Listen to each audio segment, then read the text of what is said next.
Hi guys, I hope you are all safe. In this video lecture, we'll understand more the basic structures of the central nervous system. Well, the nervous system is considered the most fascinating system. It can be compared to a computer. Like the computer usually receives lots of information and is also responsible to process this information and then transmit, like give an output for this information. So the brain and the nervous system in general is very complex and much more sophisticated than any computer, to be honest. So what are the main structures of the central nervous system? Uh, this system, so we can basically divide into central nervous system and peripheral nervous system. In the central nervous system, we have the brain and the spinal cord. So those are the main structures of this system. And the main function is to integrate the information and coordinate the activity of all parts of the body.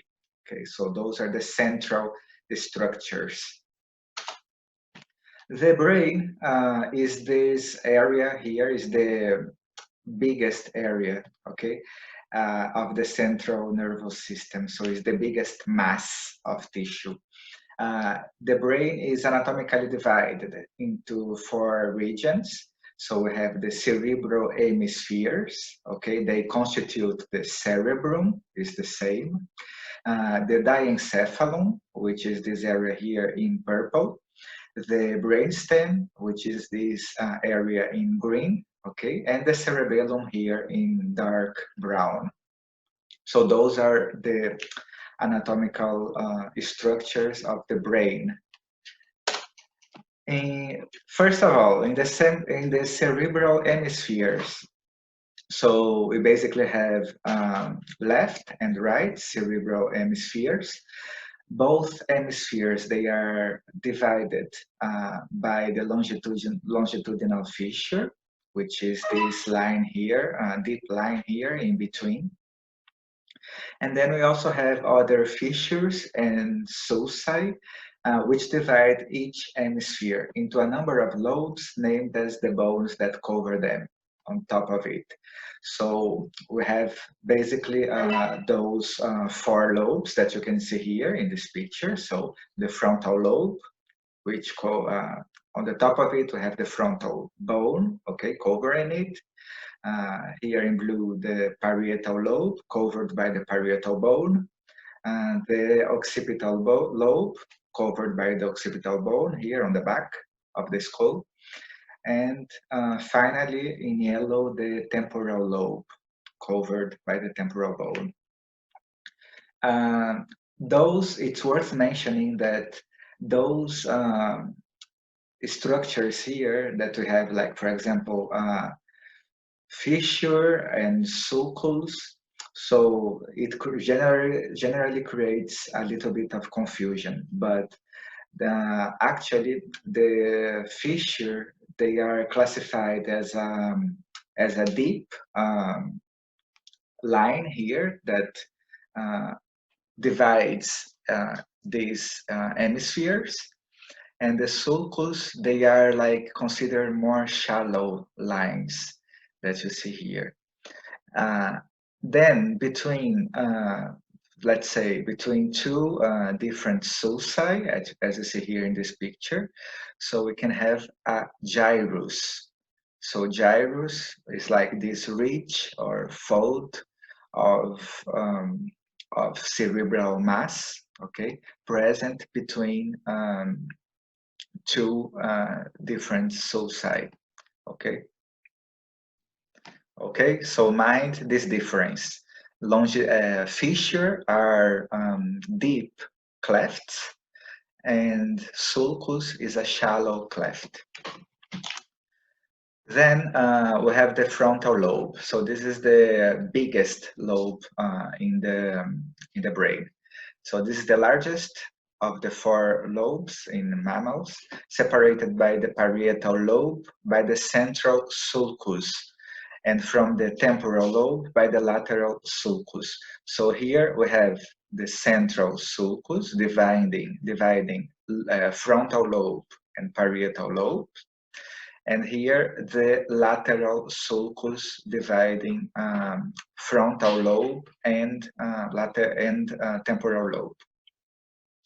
It contains the primary motor cortex, which controls voluntary movements. So approximately here in this area is located, in the frontal lobe is located the primary motor cortex. Okay, so this controls every single voluntary movement in all parts of our body. We also have another important area in the frontal lobe here in red, which is the Broca's area.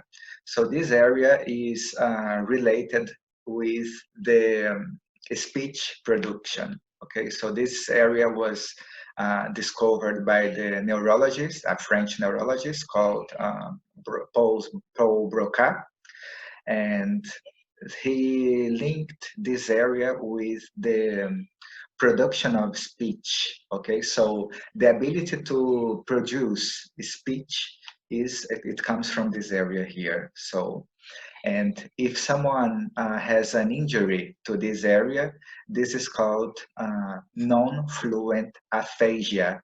Okay, aphasia meaning the inability to produce speech.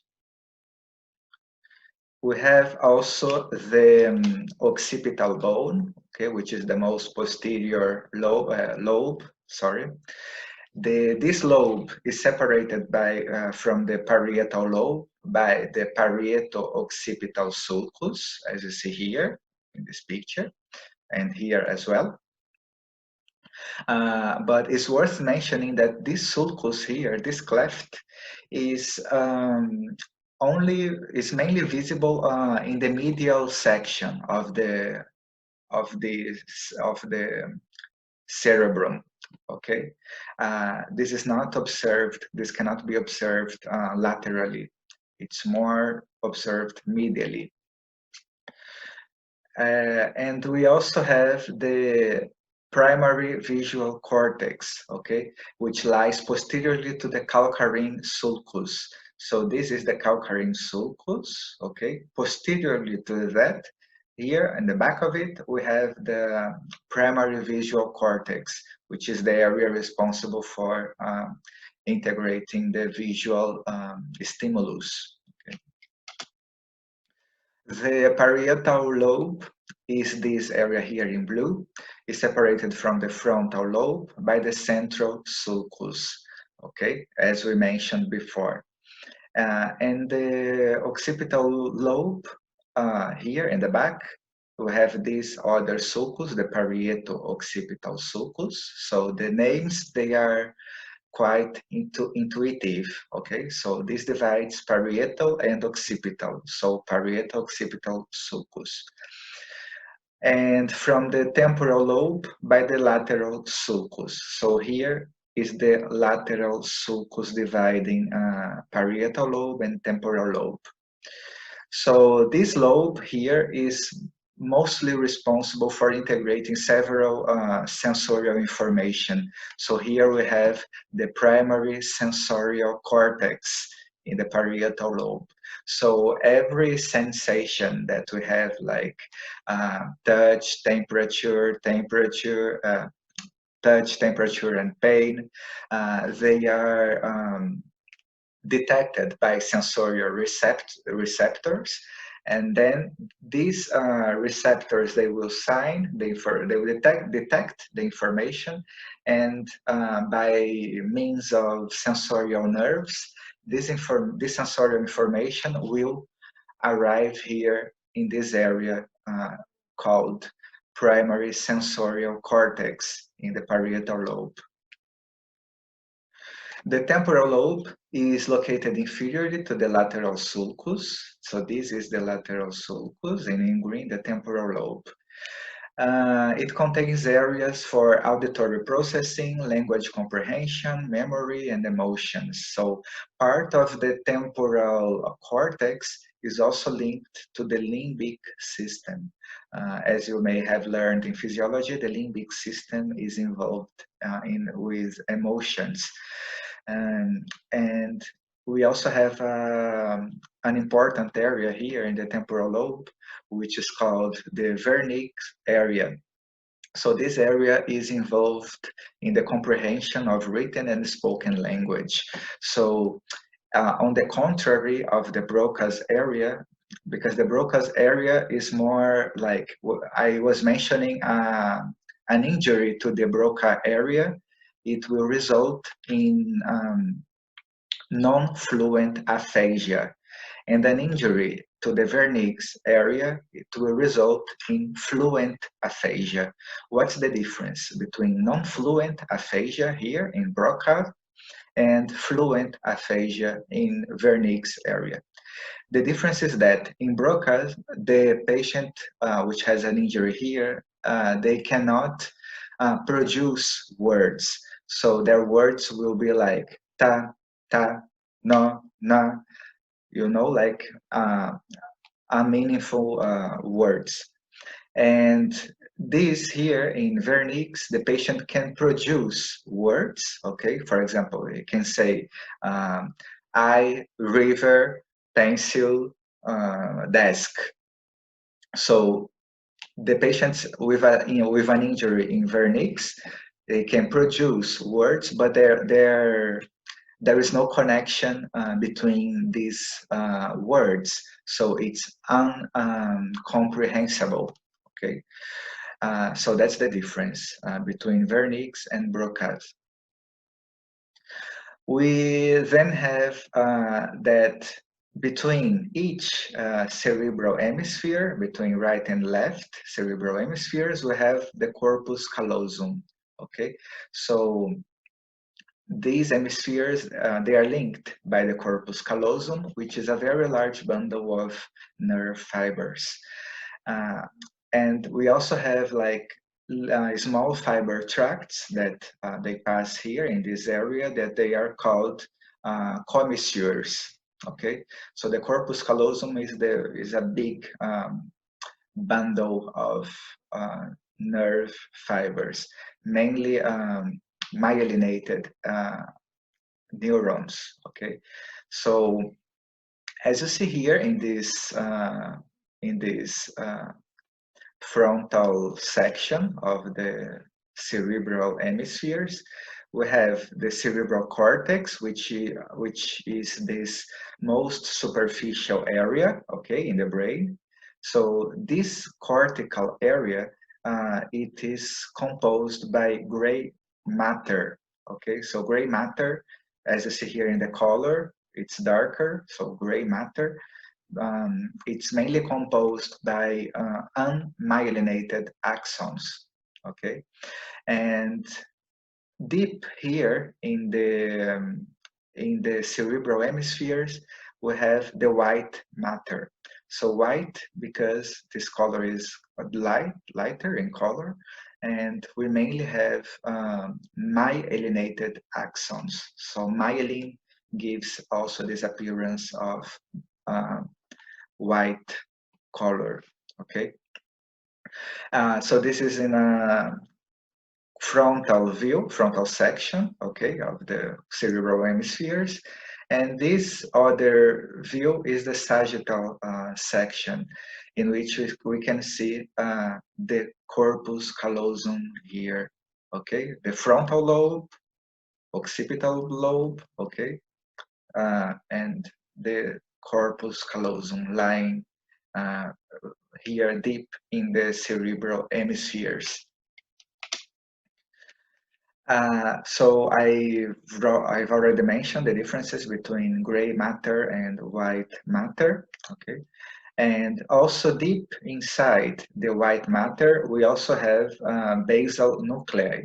So those nuclei here, they are mainly responsible for coordinating movements, voluntary movements, okay? And there is another nucleus here, substantia nigra. Substantia nigra, by the way, is not a basal nucleus in the cerebral hemispheres. Instead, this is another basal nucleus, but this is located in the brain stem. Okay, so this lies like slightly inferior to the other nuclei. But substantia nigra is also an important nucleus because uh, people who have like loss of substantia nigra, they develop Parkinson disease. So that disease, they lose the ability of coordinating movements. So this is one of the basic or the main characteristics of Parkinson disease, loss of substantia nigra. We have another, so far we have mentioned 4 different lobes, okay? Frontal lobe, temporal lobe, parietal lobe, and occipital lobe. We have a 5th lobe, okay? So the insular cortex or insula is considered the 5th lobe. This area here in green, so if we open, so here, this the lateral sulcus, if we take these lobes apart, we'll find the insular cortex, so which lies within the lateral sulcus, deep to the parietal, the frontal, and temporal lobes. Okay, so the insula plays a role in different functions. They are usually linked to emotions and homeostasis. So, for example, if you see the person that you love, or if you try to listen to your own heartbeat, so the insula is linked, like it's more related with the connection between body and mind. Okay, so and also linked to the limbic system, regulating emotions. And here is another picture of the insula, which you can see here deep into these lobes. So this is also considered a lobe, an inner lobe. Okay. And here you can see an overview of the cerebral cortex containing the different lobes. Okay, so and the sulci that divides some lobes, and also the gyrus, which are those little masses here present between 2 clefts. So gyrus is this mass or ridge present between 2 clefts. And also the insula, like projected to the surface, because actually this is an inner structure. Then we also have these structures that are that make up the ventricular system. So ventricular, as you learned in the cardiovascular system, ventricle is a cavity. Okay, so this in the nervous system we have interconnected brain cavities. They are called ventricles. Here inside these cavities we have the cerebral spinal fluid. This is where this fluid is produced. Okay, so inside these cavities we have choroid plexus, which are mainly composed by neuroepithelial cells surrounded by capillaries. Okay, so those cells here, they are, let's say, responsible for producing cerebral spinal fluid, CSF. Okay, so CSF is basically produced by the filtration of blood by those cells. Those cells here, they are specialized on the filtration of blood. So as a result of the filtration of blood, those capillaries here, remember the classification of capillaries? So here, these capillaries, they are continuous capillaries. So they have like very tiny pores that are able to filtrate blood here. So as a result of blood filtration here by those specialized cells, we have the production of cerebral spinal fluid. Um, so we, anatomically speaking, we have two lateral ventricles. As you see in the lateral view, you can see only one. Okay, but you look, if you have a look in the anterior view, you can see two. Okay, two lateral ventricles. And in this 3D image, you can also see lateral and lateral ventricle in blue. Okay, we have a third ventricle here, which lies here beneath the lateral ventricles in white. Okay, this is the third ventricle. And in purple, finally, we have the fourth ventricle in purple here. This area here in blue, this is the fourth ventricle. Those cavities, they are all interconnected. Okay, so they are interconnected by little orifices that are called foramen. Okay, so for example, the lateral ventricles, they are connected to the third ventricle by the interventricular foramen.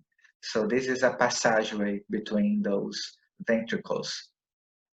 And between the third and the fourth ventricles, they are also connected by the cerebral aqueduct, which is this canal that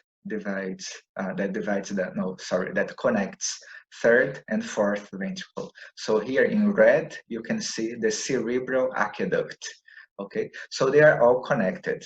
And apart from these connections among the different cavities, we have also other small pores or small foramina that will connect with the subarachnoid space, okay, which is one of the layers that cover and protects the brain. So we have cerebral spinal fluid inside these cavities called ventricles, and also covering here the brain and the spinal cord.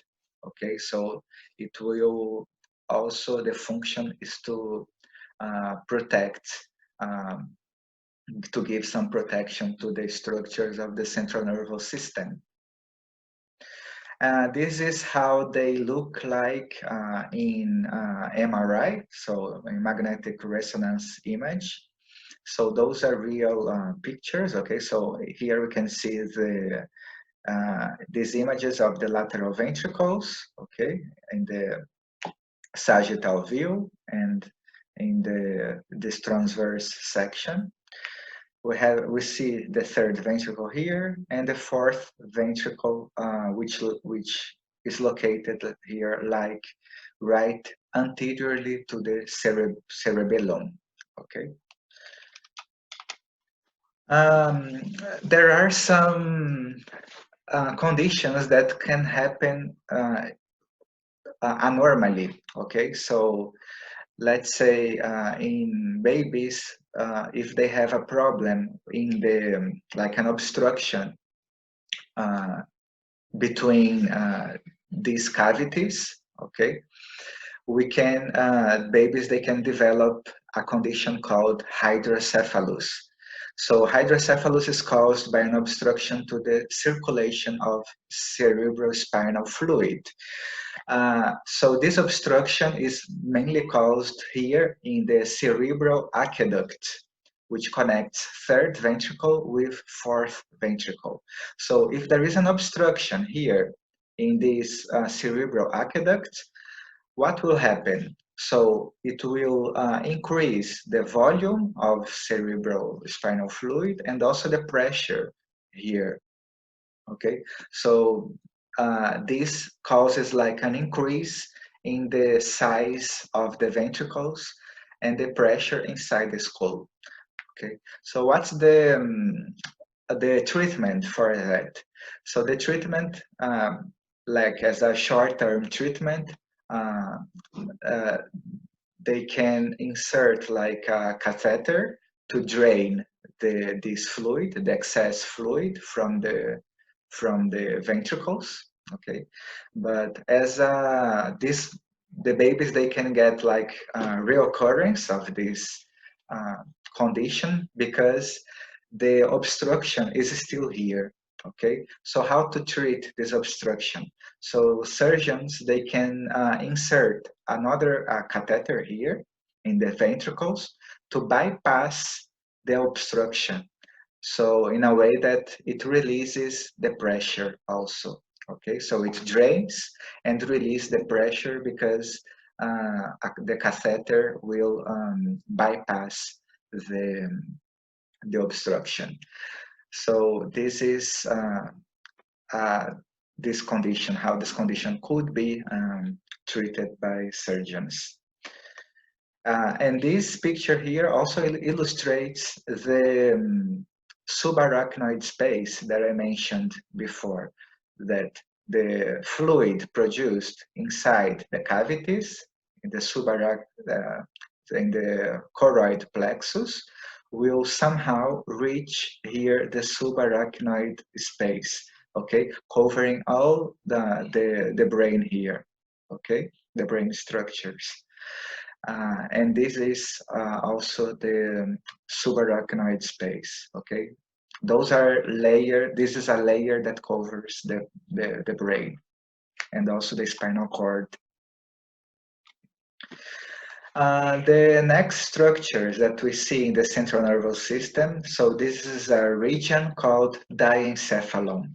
The diencephalon is mainly composed, so here we have the corpus callosum, okay, and the diencephalon lies beneath the corpus callosum, okay, and the diencephalon is composed by the thalamus, epithalamus, subthalamus, and hypothalamus.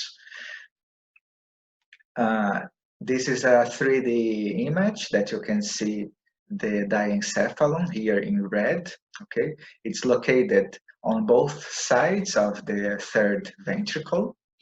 Okay, and this is the anatomical division. Okay, so the diencephalon is mainly related with the relay of sensory information. Okay, so we have like information that comes from the peripheral nervous system, the sensory information like pain, temperature, vibration, touch.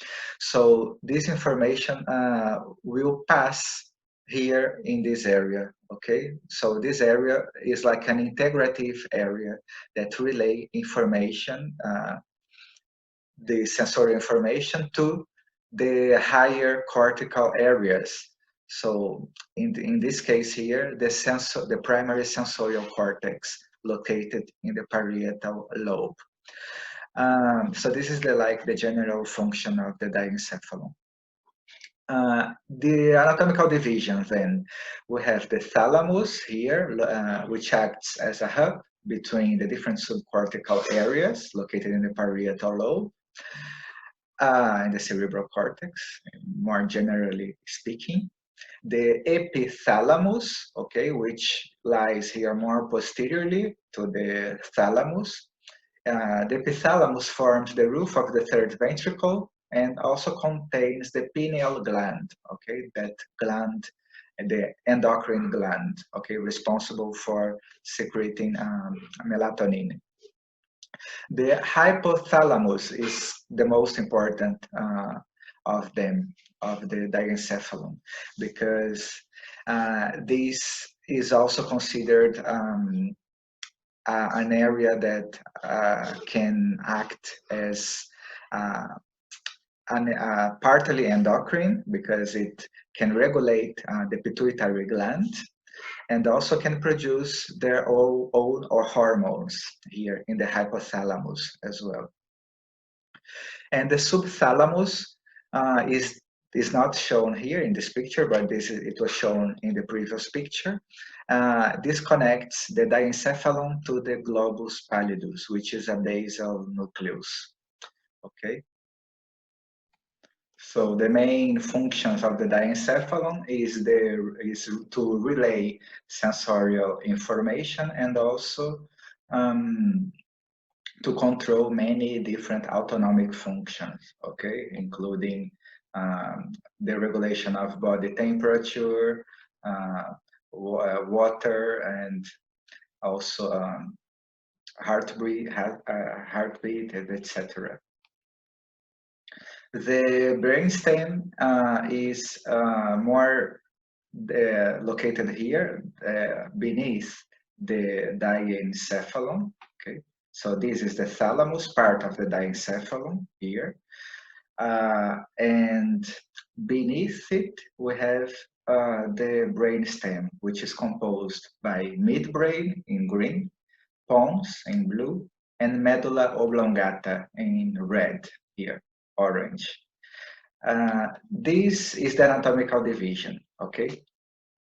So the midbrain is also called mesencephalon. This contains tracts and nuclei, including substantia nigra that I mentioned before in the basal nuclei. The pons, okay, which is that dilation here that we see in the brainstem, contains nuclei responsible for the control of breathing. The medulla oblongata, which is this area, the most inferior area of the brainstem, contains centers for the control of breathing, heart rate, and blood pressure. So this area here, the brainstem, so midbrain, pons, and medulla, they constitute the brainstem. So this area has like is an area that contains many different tracts. Okay, so both sensory and motor tracts, they will pass here through the brainstem. Okay. There is also this region called reticular formation that you see here in red. This extends all along the brainstem, okay, and consists of cluster of cell bodies, gray matter, intermingled with myelinated axons.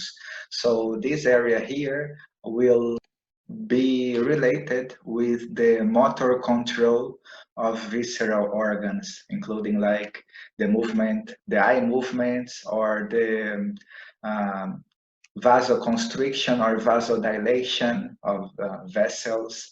So this motor, visceral motor control, okay, of the motor control of the viscera. Okay, so this area here, brainstem, is more related with the control of different. Sorry, I meant the brainstem is also related with the motor, like is related with providing motor and sensorial information to the face, okay, to the muscles of the face or to the skin of the face, because here in this area we have like many cranial nerves that they emerge from the brainstem. We'll learn cranial nerves in the peripheral nervous system. Okay, so like we have 12 pairs of cranial nerves, and out of the 12, we have 10 that they emerge here from the brainstem. So they will provide motor information or sensorial information from the muscles and skin of the face. Finally, the cerebellum is this area here this structure located beneath the occipital lobe. We have, this is also located posteriorly to the fourth ventricle, pons, and medulla oblongata.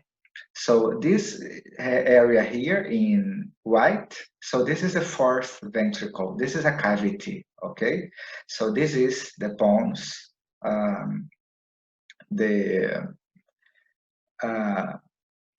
mesencephalon, and this is the medulla oblongata. It consists of two hemispheres, so we have right and left hemispheres, divided by the vermis. So the vermis is this central area here. The medial is like the medial line that divides both hemispheres in the cerebellum. The histology is mainly composed by Purkinje cells and granular cells. So those are the main constituents, cell constituents in the cerebellum. And the main function is the motor control, like complex movements, including coordination, timing of movements, balance, and proprioception. It's also linked with cognitive functions, including attention and language. Also, considering the anatomical division of the cerebellum, we have two hemispheres, okay, and we also have three different lobes, okay. The anterior lobe in yellow that you see here in the sagittal section. The posterior lobe is the biggest lobe, okay, and there is also a little lobe here in blue that is the flocconodular lobe. Okay, so those are the three main lobes in the cerebellum. And if you see in this area, in this picture here, the posterior view, there is also some fissures. Okay, apart of the vermis is separating both hemispheres, but we also have some other fissures that will separate the different lobes. This is to sum up, like all the areas of in the cerebrum, diencephalon, and brainstem and cerebellum, and relating with their main functions. So if there is maybe there is something that I haven't told you, but you can see here this in these main functions if you haven't understood. So we have other. I have mentioned that we have some structures that will protect and support the brain. So those structures are called meninges, cranial meninges. So we see here there is the brain, okay, the cerebral cortex. So this is covered by the pia mater. So pia mater is the most internal meninge. Okay, so we have arachnoid mater, which is the second meninge, and we have dura mater that you see here, which is this most external meninge. So we have three different meninges: pia mater, arachnoid mater, and dura mater. Okay, and then we have the cranium, and also the scalp. Okay, which is the most external part of the skull. Okay, the cranium is the bone. Okay, the meninges, the main function is to protect and cover the central nervous system.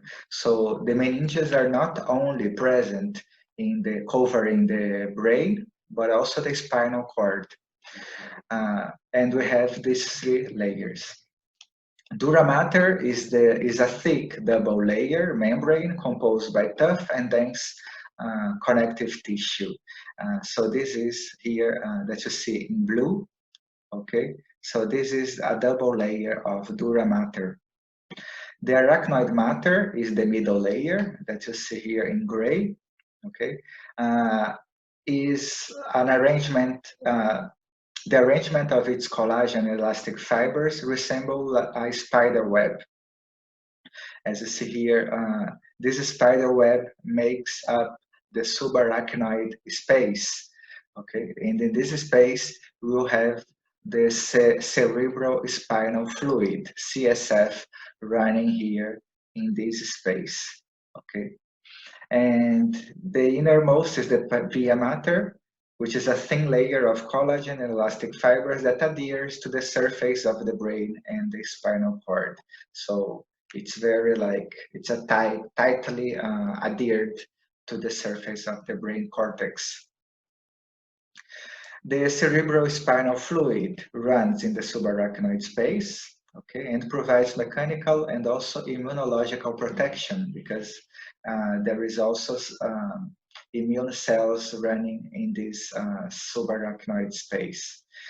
You can watch this video here. It's a short video which explains, like in an animation, in a few seconds, how the CSF runs inside the ventricles, okay, and also in the subarachnoid space. So this is derived from the filtration of blood plasma, because we have continuous capillaries that will filter blood here and will originate CSF. And the composition of the CSF is almost free of protein, and it has some different electrolyte levels than the blood plasma in its composition. So it's quite similar composition to the blood plasma. But the difference is that we don't have any protein because the pores, they filter these proteins. So the proteins, they cannot run from blood plasma to cerebral spinal fluid. The allowed substances. So talking about cerebral spinal fluid, okay, so we have lots of capillaries here that will constitute the blood-brain barrier. So as is the same, is very similar to the air-blood barrier or the alveolar capillary barrier that we have in the respiratory system, because we also have continuous capillaries in the respiratory system. Okay, so in the nervous system, we have this blood-brain barrier made of continuous capillaries. Okay, so in this barrier, what are the allowed substances that they can pass from blood to the brain? So we have water, oxygen, glucose, and other small organic substances, ions, and essential amino acids. Okay, so proteins, no. Proteins are too big to pass, to cross in this barrier. The prohibited substances, we have proteins and metabolic wastes, so they cannot cross to the brain, to the blood-brain barrier. The spinal cord is another structure of the central nervous system. It is a cylindrical tube of nerve tissue which extends from the medulla oblongata in the brain stem to the lumbar region here, approximately between L1 and L2. So this is where the spinal cord finishes. Okay, this is located inside the vertebral canal, okay, that we have in our vertebra, and it is protected by meninges till L5. Okay, so despite the spinal cord finishes here at the level of L2, it is covered by the meninges till L5. Okay. It is responsible for providing a two-way conduction pathway. Okay, so two-way meaning both afferent and efferent neurons, sensory and motor neurons, to and from the brain, and on the coordination of reflexes. Okay, so this area here, this area here we'll learn in peripheral nervous system. Okay, the cauda equina, which are the nerve projections when the spinal cord finishes. In a transverse section of the spinal cord, we can see the inner structures. Okay, so the spinal cord is also composed by gray matter and white matter, as the brain. Okay, but the difference is that the gray matter is located in the internal structure. Okay, this is the gray matter. They form this butterfly. They have this butterfly shape. Okay, and the white matter in the spinal cord is more externally located. Okay, so this is the contrary of the brain, because in the brain we have gray matter outside and white matter inside. In the spinal cord we have white matter outside and gray matter inside.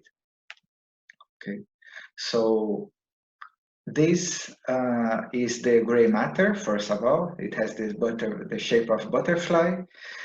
Is our letter H. You can see. This is organized in horns. Okay, so I have dorsal horns here. This is dorsal horns, and those are anterior horns. Okay, and this is the dorsal horns. This is the dorsal. I'm just checking the star. So this is the orientation, posterior, anterior. So posterior dorsal horns here, and anterior horns or ventral horns. Okay, and it also has some lateral horns. Okay, the lateral horns contain cell bodies of autonomic neurons, and they are only present in the thoracic and upper lumbar segments. So in the cervical area, for example, we don't have lateral horns. The dorsal horns, they contain sensorial interneurons. Okay, so these are afferent neurons, and the ventral horns or anterior horns, they contain motor neurons, okay, or efferent neurons here. The dorsal and ventral roots, they fuse to form the spinal nerves. So we have here anterior root, dorsal root, they will fuse together and they will form the spinal nerve, which will have both sensorial and motor neurons in this nerve. And inside here, like the most central part of the gray matter, we have the central canal. Okay, and the central canal is like a space, okay, which will run all along the spinal cord, which contains CSF, the cerebrospinal fluid. And finally, the white matter, this is basically composed by myelinated fibers, because myelin gives this white appearance to the matter. And those fiber tracts, they are organized into columns. So we have anterior column, lateral column, posterior column. Okay, so we have different tracts, as you see here in these these areas here in red. Okay, the difference also that we have tracts that they will conduct only sensory information. Okay, so those are the afferent tracts or ascending tracts, because they detect information from sensorial receptors, and then the information will ascend towards the highest cerebral structures. Whereas the motor tracts, they are called descending tracts or efferent tracts, which will carry the impulses from the brain to the skeletal muscles. Okay. And here you can see more or less like how these different tracts, they are organized in the spinal cord. Okay, and so that's it for now. Thanks for watching, and this will continue in the next video lecture of the peripheral nervous system.